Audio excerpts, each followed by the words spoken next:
Obviously, anything can happen in the NFL. Let's start there. We're not ruling out that the 49ers can't, potentially go on a winning streak. They could, in theory, win every single game remaining on the schedule. They could, in theory, beat the Rams on Monday night. But let's be a little bit more realistic and acknowledge that that is a very tough task. In particular, Monday night against a very talented Rams teams. And the odds are better that they lose, certainly according to Vegas. So my question for you is, if the 49ers do lose, what are some signs that you'll be looking for that they're at least changing their momentum, that they're building up to be able to beat some of the remaining more beatable teams on the schedule and finish with a respectable end to the season, not go down in flames? Okay, two things. On defense, DeMeco's really struggling right now. Yes. He had a few good games. He's had a few bad ones. I'm not ready to write him off, but he's at the point right now in a season for a coordinator where he has to make a big adjustment, something, because he can't stop the run.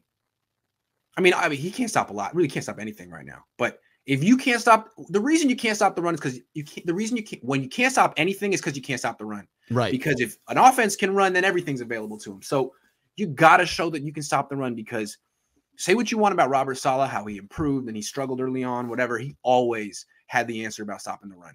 Remember, the Chip Kelly year, they get the worst run defense in franchise history. Robert Saleh came in, fixed that right away, and then built from there.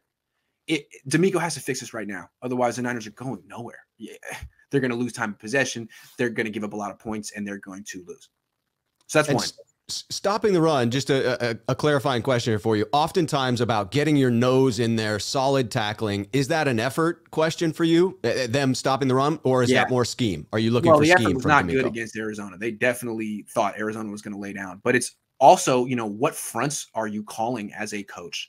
Okay. They use this wide 9 front a lot. Right. It's gimmicky as hell. And you can get away with it when you have DeForest Buckner and all the, just all pro. Yeah, you can do it. People that can eat up double teams. Hell yeah. But they don't have that anymore. And so what you have is a really gimmicky front that's getting gouged in the run game. Do something else. That's not helping. The wide 9 isn't helping anything right now. Do something else. Show that you have a changeup, because your fastball is getting crushed right now. What you got? So that's important. You got to do something. So you're looking at both scheme and execution on defense. Yeah. Okay. Yeah. On the offensive side of the ball, how do they start to get their confidence back there? Hand the ball to Elijah Mitchell, for God's sake, a lot of times. And then you're not handing it to him, hand it to Trey Sermon. And then when you're not handing it to him, hand it to Jeff Wilson Jr. Get back to the team that's identity was, we're trying to get to 30 runs. If we can get to 30 runs in a game, we'll win. That used to be what they did. They just gave up. And they were like, we're going to throw 50 times against the Cardinals. You don't win that way. Since when do you ever win that way? Don't do that. So if I can see them get their identity back on offense, hand the ball off to their running backs. And when was the last time you saw a play action pass from under center? I don't even remember them doing that anymore.